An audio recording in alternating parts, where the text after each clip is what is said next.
ಮೂಷಿಕ ವಾಹನ ಮೋದಹಸ್ತ ಸಾಂಬ್ರಕರಣ ವಿಲಂಬಿತ ಶೂದ್ರ ವಾಮನ ರೂಪ ಮಹೇಶ್ವರಪುತ್ರ ವಿಘ್ನ ವಿನಾಯಕ ಪಾದನಮಸ್ತೆ. ஜெய் கணேச பாகிமாம், ஸ்ரீ கணேச ரக்ஷமாம். ஸ்ரீ பகவதி யூடியூப் சேனல் நேயர்களுக்கு ஹரிஹர் சர்மாவின் பணிவான நமஸ்காரங்கள். சக்தி ஜோதிட குழுவின் சார்பாக உண்மையான சனி பெயர்ச்சி மகர ராசியிலிருந்து கும்பராசிக்கு பெயர்வதை பற்றி பேசுவதற்காக அடியேன் சக்தி சோமையா அவர்களும் KS ஐயங்கார் அவர்களும் டாக்டர் ஹரிஹர சர்மா ஐயா அவர்களும் வந்திருக்கின்றோம். அனைவருக்கும் ஹரிஹர் சர்மாவின் பணிவான நமஸ்காரங்கள். நாம் இப்போ பார்க்க போகிறது சனி பெயர்ச்சி. இருக்கிறதுலேயே மெல்ல செல்லும் கிரகங்கள் அப்படின்னு பார்த்தோம்னாக்க சனி பகவான் சற்றேறக்குறைய ஒரு ராசிக்கு 2.5 வருஷம். அதுக்கு அடுத்தது ராகு கேது பகவான் சற்றேறக்குறைய 1.5 வருஷம். அதுக்கு அடுத்தது குரு பகவான் 1 வருஷம்.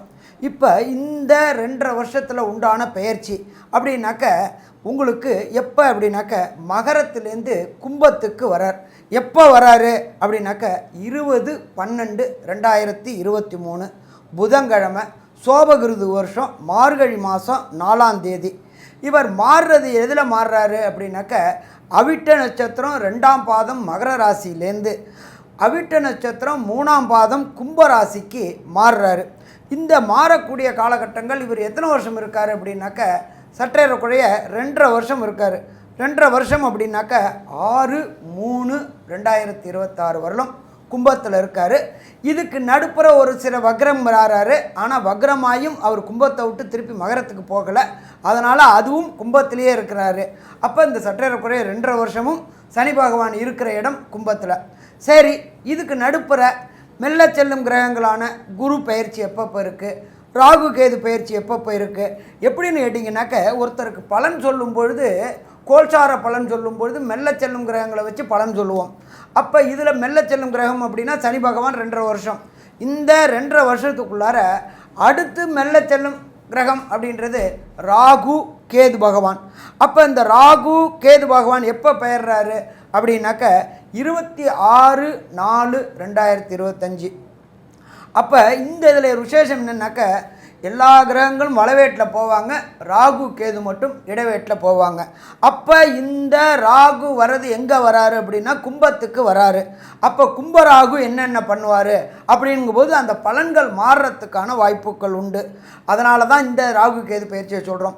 இதுக்கு அடுத்தது பார்த்தோம் அப்படின்னாக்க சற்றேறக்குறைய 1 வருஷம் 360 நாள்லேருந்து 365 நாளில் பெயரக்கூடியது குரு பகவான். இந்த குரு பகவானை பொறுத்தளவுக்கு இந்த பெயர்ச்சிக்குள்ளார 2 முறை அவர் பெயர்றாரு. அப்போ 2 முறை பெயரக்கூடிய காலகட்டங்கள் அப்படின்றது 1 மே 2024 ஒரு பயிற்சி நடக்குது. அதுக்கு அடுத்தது 1 மே 2025 இன்னொரு பயிற்சி நடக்குது. அப்போ நம்ம பலன்கள் சொல்லும்போது நீண்டகால பலன்கள் ஜோதிட சாஸ்திரத்தில் பொறுத்தளவுக்கு ஜனன ஜாதகம் 50%, கோல்சாரம் 25%, இதை தவிர தசாபுத்தி 25%. இது 3த்தையும் சேர்த்தா தான் மொத்த பலன்களும் சொல்ல முடியும். அப்போ நம்ம பலன்கள் சொல்லும்பொழுது மெல்ல செல்லும் கிரகங்களை வச்சு பலன் சொல்லும்பொழுது இந்த ராகு கேது பயிற்சியும் வச்சு இந்த 2 குரு பயிற்சியும் வச்சு தான் நம்ம பலன்கள் சொல்கிறதுக்கு வசதியாக இருக்கும். அப்போ இந்த பயிற்சிகள் எல்லாமே இந்த 2.5 ஆண்டுகளுக்குள்ளார நடக்குது. சரி, இதுக்கு அடுத்த சனி பெயர்ச்சி அப்படின்றது 6/3/2026 பெயர்றாரு. அப்போ பெயரும் பொழுது ஒவ்வொரு ராசிகளுக்கும் என்னென்ன பண்ணுறாரு அப்படின்றத நம்ம சொல்ல போகிறோம். அடுத்தது இதில் பார்த்தோம்னாக்க மிக எளிய பரிகாரங்களை நாம் சொல்ல போகிறோம். மிக எளிய பரிகாரங்கள்லாம் என்ன அப்படின்னாக்க ஆலய வழிபாடு அப்படிங்கிறது மிக மிக சிறந்தது. அதுவும் ஆலய வழிபாடில் சனீஸ்வர பகவானுக்கு விசேஷமான ஆலயங்கள் அப்படின்றது நம்ம தமிழ்நாட்டிலையும் இருக்குது, ஆந்திர மாநிலத்திலையும் இருக்குது. அதனால் ஒவ்வொரு ராசிக்கும் ஒவ்வொரு ஸ்தலம் சொல்ல போகிறோம். அடுத்தது இதுலேயே நம்மளோட பொறுத்தளவுக்கு சாமி அவ்வளோ தூரம் போக முடியாது அப்படின்னு நினைக்கிறவங்களுக்கும் உங்களுக்கு சனி காயத்ரி ஒன்று சொல்கிறேன், அதை சொல்லிக்கிட்டு வாங்க. ஓம் காகத்வஜாய வித்மகி கட்க ஹஸ்தாய தீமகி தன்னோ மந்த பிரஜோதியாத். வீட்டில் இருந்தே எளிமையாக பண்ணக்கூடிய பரிகாரம்.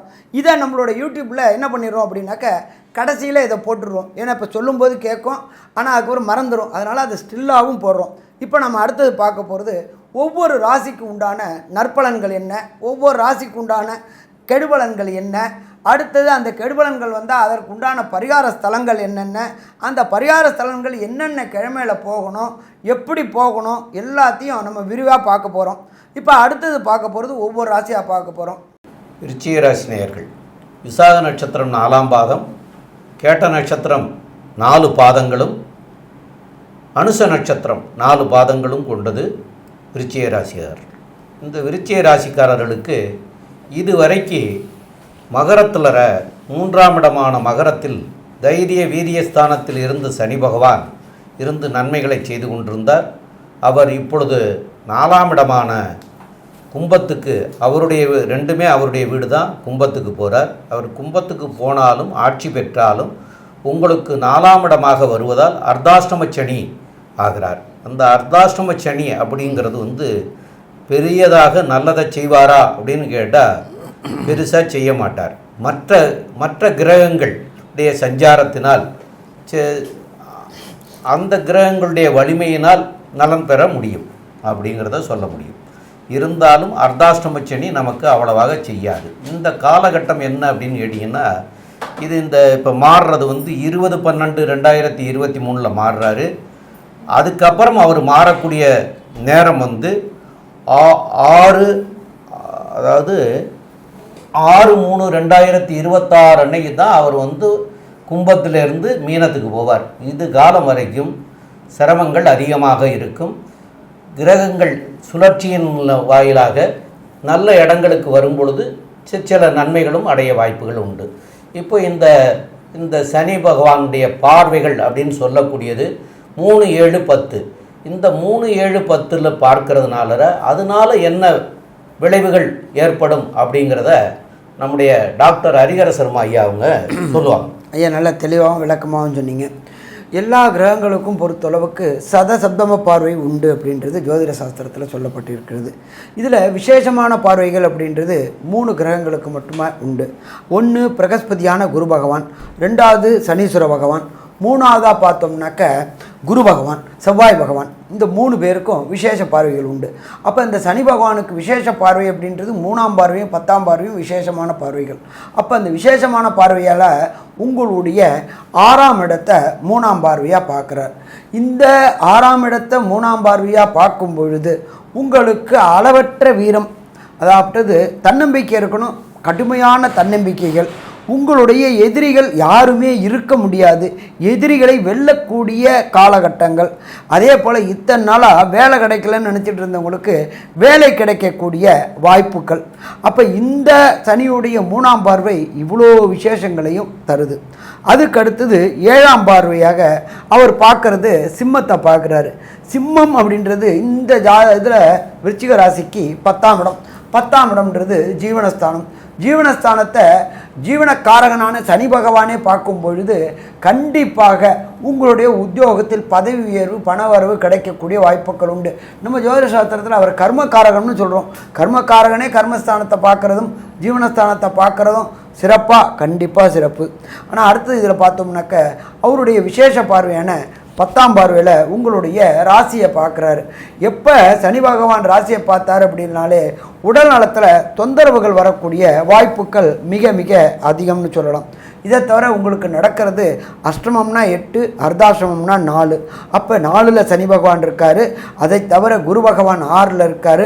இந்த காலகட்டங்கள் யாருக்கிட்டையும் வம்பு வழக்கு பிரச்சனைக்கு போகாமல் இருக்கிறது சிறப்பாக இருக்குமா? சிறப்பாக இருக்கும். அதே போல் வண்டி வாகனங்களில் போகும்பொழுது கண்டங்கள் வரக்கூடிய வாய்ப்புகள் உண்டு. அப்போ இவங்க பொறுத்தளவுக்கு பொது போக்குவரத்தான பஸ்ஸு, ட்ரெயின், பிளேனு இது மாதிரி பொது போக்குவரத்தில் போனோம்னாக்க வரக்கூடிய பிரச்சனைகளை சமாளிக்க முடியுமா? வரக்கூடிய பிரச்சனைகளை சமாளிக்க முடியும். அப்போ இந்த காலகட்டங்களை பொறுத்தளவுக்கு கொஞ்சம் எச்சரிக்கையாக இருந்துட்டோம் அப்படின்னு சொன்னாக்க பெரிய பிரச்சனைகளை தவிர்க்க முடியுமா? தவிர்க்க முடியும். சரி, இந்த 20/12/2023 6/3/2026 வரலாம் சற்றேறக்கூடிய 2.5 வருஷம் சனி பகவான் இருக்கார். இந்த சனி பகவான் இருக்கக்கூடிய காலகட்டங்களில் 2 மெல்ல செல்லும் கிரகங்களுடைய பெயர்ச்சிகள் இருக்குது. 1 ராகு கேது பயிற்சி 26/4/2025. அதுக்கு அடுத்தது இதில் 2 குரு பயிற்சி வருது. ஒன்று 1/5/2024, இன்னொன்று 1/5/2025. இந்த 2 குரு பெயர்ச்சி இருக்குது. இப்போ இந்த குரு பெயர்ச்சியும் இந்த ராகு கேது பெயர்ச்சியும் விருச்சிக ராசிக்கு என்ன செய்யும் அப்படின்றத நம்மளுடைய அஸ்ட்ரோ கேஎஸ் ஐயங்கார் சொல்லுவாங்க. ஐயா அற்புதமாக சொன்னீங்க. அதாவது இந்த சனி பெயர்ச்சி அர்த்தாஷ்டம சனியை கொடுக்கிறது. அர்த்தாஷ்டமம்னா 8ல் பாதி 4ஆம் இடம். அதனால் உங்களுடைய சுகங்கள் குறையும். முடிஞ்ச வரலும் வீடு மனை இதில் பிரச்சனைகள் வரும், தாய்க்கு கண்டங்கள் வரும், இதெல்லாம் சொன்னீங்க. 4ஆம் இடத்தை வீடு மனை வாகனம் இதெல்லாம் குறிக்கிறதுனால இந்த பிரச்சனைகள் வரும்னு சொன்னீங்க. இதை தவிர வண்டி வாகனங்களில் போகும்போது விபத்துக்கள் உள்ளாகக்கூடிய வாய்ப்புகள் உண்டு அப்படின்றதையும் சொன்னீங்க. இந்த காலகட்டத்தில் வரக்கூடிய குரு பெயர்ச்சியும் சரி, ராகு கேது பெயர்ச்சியும் சரி, இந்த ராசிக்கு அதாவது விருச்சிக ராசிக்கு எந்த அளவுக்கு ஏற்றமாக இருக்குது அப்படின்னு பார்த்தோமேனால் 2024 ஜனவரி அதாவது மே 1ஆம் தேதியே குரு பகவான் சமசப்தமத்தில் வந்துடுறார். இந்த விருச்சிக ராசிக்கு பார்த்தோம்னா 2-5க்கு உண்டான ஒரு நல்ல சுபர், நல்ல யோகர், இயற்கை சுபர்னு சொல்லக்கூடிய குரு பகவானே உங்களுடைய வீட்டை பார்க்கறதுனால எல்லா விதமான பிரச்சனைகளிலிருந்தும் மிகப்பெரிய தெளிவான தீர்வு கிடைக்கக்கூடிய காலகட்டமாக இருக்கும். பார்ட்னர்ஷிப் பிஸ்னஸில் நல்ல ஒரு ஏற்றம் இருக்கும். எதிர்பாலினத்தவர் மூலியமாக நல்ல ஒரு ஏற்றம் இருக்கும். அதை தவிர திருமணத்துக்கு பார்த்து கொண்டு இருப்பவர்களுக்கு 2024லேருந்து 25ஆம் வருஷம் மே மாதத்துக்குள்ளே கண்டிப்பாக கல்யாணம் ஆகிடும். கவலைப்படவே தேவையில்லை. ஏன்னா சனியினுடைய டச்சு, குரு பகவானுடைய டச் இருந்தால் மட்டும்தான் கண்டிப்பாக திருமணத்திற்கு ஃபிக்ஸ் ஆகும். இந்த காலகட்டத்தில் நிச்சயமாக கல்யாணம் ஃபிக்ஸ் ஆகக்கூடிய வாய்ப்பு விருச்சிக ராசிக்காரர்களுக்கு உண்டு.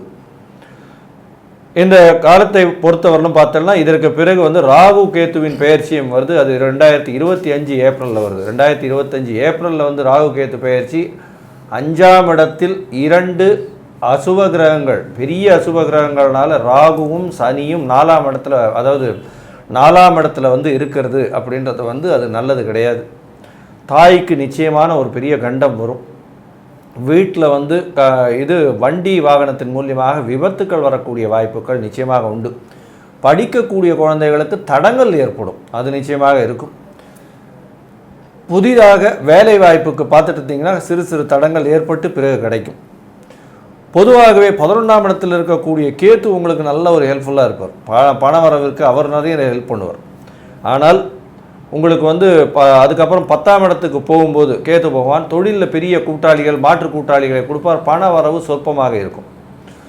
பொதுவாகவே பார்த்தீர்களேனால் இந்த ராகு கேத்து பெயர்ச்சியாக இருந்தாலும் சரி, குரு பெயர்ச்சி 2025க்கு மேலே வர்றது அந்த அளவுக்கு உங்களுக்கு ஒரு பெரிய விசேஷத்தை கொடுக்கறதில்ல. அர்த்தாஷ்டம சனி காலத்தில் நடுவில் இருக்கிற ஒரு வருஷம் 2024லேருந்து 2025 மே மாதம் வரலாம் ஒரு நல்ல ஏற்றமான காலமாக இருக்கும். பொறுமையாக இருக்கிறது ரொம்ப நல்லது. யாருக்கும் வாக்கு கொடுக்க வேண்டாம், யாருக்கும் ஜாமீன் கையெழுத்து போட வேண்டாம். பொறுமையாக இருக்கிறது ரொம்பவும் நல்லது.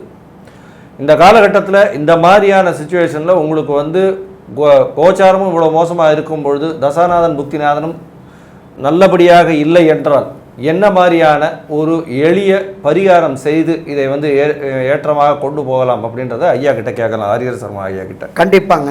இப்போ இதை பொறுத்தளவுக்கு விருச்சிக ராசிக்கு பொறுத்தளவுக்கு அர்த்தாஷ்டம சனி நடக்குது, 6லேயும் குரு இருக்கார். அப்போ சனி பகவான் 4ஆம் இடத்துல இருக்கிறதுனால சனி பகவானை கண்ட்ரோல் பண்ணக்கூடியது விநாயகர். அதுலேயும் இந்த விநாயகரில் விசேஷமான விநாயகர் அப்படின்றது கோயம்புத்தூர் பக்கத்தில் ஈச்சனாரி விநாயகர் அப்படின்ற ஒரு விநாயகர் இருக்கார். அந்த ஈச்சனாரி விநாயகருக்கு மோதக படையல் பண்ணிட்டு வந்தீங்க அப்படின்னு சொன்னாக்க கண்டிப்பாக நல்லது நடக்குமா? நல்லது நடக்கும். ஏன்னு கேட்டிங்கன்னா ரொம்ப சக்தி வாய்ந்த விநாயகர். இதை தவிர ஒரு ட்ரிப்பு தேங்காய் மாலை அல்லது 21 எண்ணிக்கை உள்ள வெத்தலை மாலை இதெல்லாம் அல்லது அருகம்புல் மாலை போட்டு ஒரு அபிஷேகம் பண்ணிட்டு வந்தால், ஈச்சனாரி விநாயகருக்கு அபிஷேகம் பண்ணிட்டு வந்தால் வரக்கூடிய பிரச்சனைகளும் வந்த பிரச்சனைகளும் விலகுமா? விலகும். சரி சாமி, எனக்கு கோயம்புத்தூர் பக்கத்தில் ஈச்சனாரி போகிறதுக்கான வாய்ப்பு குறைவாக இருக்குது, வேறு ஏதாவது லோக்கலில் ஏதாவது சொல்லுங்களேன் அப்படின்னாக்க, நீங்கள் இருக்கிற இடத்துக்கு பக்கத்துலேயே உள்ள விநாயகர் கோயிலுக்கு ஒவ்வொரு சனிக்கிழமையும் போயிட்டு சனி கோரையில் போயிட்டு அந்த விநாயகருக்கு ஒரு அர்ச்சனை, இதை தவிர அருகம்புல் மாலை வாங்கி சாத்திட்டு வந்தீங்கனாலும் வர பிரச்சனையும் வந்த பிரச்சனையும் விலகுமா? கண்டிப்பாக விலகும். அதுவும் போக முடியாதவங்க நான் சொல்லக்கூடிய இந்த காயத்ரியை சனிக்கிழமை எதுவரையிலும் 20/12/2023லேருந்து 6/3/2026 வரையிலும் சனிக்கிழமை காலையில் சனி கோரையில் தினமும் 8 முறை சொல்லணும். ஓம் காகத்தஜாய வித்மகி கட்க அஸ்தாய தீமகி தன்னோ மந்த பிரஜோதியாத் அப்படின்ற 8 ட்ரிப்பு இந்த சனி காயத்தில் சொல்லிட்டு வந்தீங்கனாலும் வரக்கூடிய பிரச்சனைகளும் வந்த பிரச்சனைகளும் எம்பெருமான் விநாயகர் பேரை சொல்லும்போது விலகுமா? விலகும். சரி, இந்த விருச்சிக ராசிக்கு இந்த சனி பெயர்ச்சியினால் உண்டான சாதக பாதங்களை கன்க்ளூஷனாக நம்மளுடைய அஸ்ட்ரோ கேஎஸ் ஐயங்கார் அவங்க சொல்லுவாங்க. ஐயா அற்புதமாக சொன்னீங்க. அதாவது விருச்சிக ராசியை பொறுத்த வரையில் சிறு சிறு பிரச்சனைகள் கண்டிப்பாக இருக்கும். ஏன்னா அர்த்தாஷ்டம சனி அந்த அளவுக்கு உங்களை வந்து பெரிய ஏற்றத்திற்கு விடாது. கூட இருக்கக்கூடியவர்களே உங்களுக்கு தடங்களாக இருப்பார்கள், தவறுதலாக வழி நடத்துவார்கள். கண்டிப்பாக தாயின் உடல்நிலையில் செட்பேக் இருக்கக்கூடிய காலகட்டம். வீடு மனை ஏதாவது புதுசாக வாங்க போகிறேன்னு போய் அதிகமாக இன்வெஸ்ட் பண்ணி அதில் மாட்டிக்காதீங்க. வேலையில் சிறு சிறு பிரச்சனைகள் வரும். தொழிலில் அதிக முதலீடுகள் வேண்டாம், பொறுமையாக இருக்கிறது நல்லது. 2024 மே 1ஆம் தேதியிலிருந்து 25 மே 1ஆம் தேதி வரலும் இருக்கக்கூடிய காலகட்டத்தில் குருவின் பார்வை உங்களுடைய ராசிக்கு விழுறதுனால பெரிய ஏற்றம். அதன் மூலியமாக பார்த்தேனால் நல்ல ஒரு மாற்றங்கள் தோன்றும், தீர்க்கமான முடிவுகள் எடுக்கக்கூடிய காலகட்டமாக இருக்கும். தாயின் உடல்நிலையில் சற்று கவனம் தேவை. தந்தையின் உடல்நிலை நல்லபடியாக இருக்கக்கூடிய காலகட்டம். உங்களுடைய ராசிக்கு 8ஆம் இடத்தில் குரு பகவான் செல்லும் காலத்தில், அதாவது 2025 மேலே வந்து சனி பகவானை அவர் பார்த்தாலும் கண்டிப்பாக அர்த்தாஷ்டம சனியின் பிரச்சனையாக 4ஆம் இடத்தில் இருக்கக்கூடிய சனி உங்களுடைய என்ன சொல்கிறது உடல் உழைப்பை அதிகப்படுத்தி உங்களுடைய ஸ்ட்ரெஸ்ஸை ஏற்றுவார். கண்டிப்பாக பிரச்சனையை கொடுப்பார். புதிய வீட்டு அதாவது ஃபேமிலியில் ப்ராப்ளம் வரும். படிக்கக்கூடிய மாணவர்களுக்கு ஞாபக மறதி அதிகமாக இருக்கக்கூடிய காலகட்டமாக இருக்கும். போட்டித் தேர்வு எழுதுபவர்கள் ஜாகிரதையாக இருக்கிறது நல்லது. குழந்தைகளால் சற்று பிரச்சனைகள் ஏற்படக்கூடிய காலகட்டம். ஏன்னா 5ஆம் இடத்துல இருக்கக்கூடிய ராகு பகவானும் சரி அந்த அளவுக்கு உங்களுக்கு பாசிட்டிவாக கொடுக்கறதில்லை. கண்டிப்பாக ஐயா சொன்ன எளிய பரிகாரங்களை செய்து வருவதன் மூலியமாக உங்களுக்கு இந்த விருச்சிக ராசிக்காரர்களுக்கு நல்ல ஒரு ஏற்றமும் மாற்றமும் இந்த சனி பெயர்ச்சியின் மூலியமாக வருவதற்கு ஆண்டவனை பிரார்த்திக்கிறோம். ஸ்ரீ பகவதி யூடியூப் சேனல் பார்த்த அன்பர்களுக்கு நன்றி. இதே போன்று ஆன்மீக தொடர்புடைய ஜோதிட தொடர்புடைய தகவல்களை தொடர்ந்து நீங்கள் பெற ஸ்ரீ பகவதி யூடியூப் சேனலை சப்ஸ்கிரைப் செய்யுங்கள் மற்றும் அருகில் உள்ள பெல் ஐக்கானை அதை அழுத்தினீர்கள் என்றால் தொடர்ந்து என்னுடைய சேனலை பார்க்க முடியும். நன்றி, நமஸ்காரம்.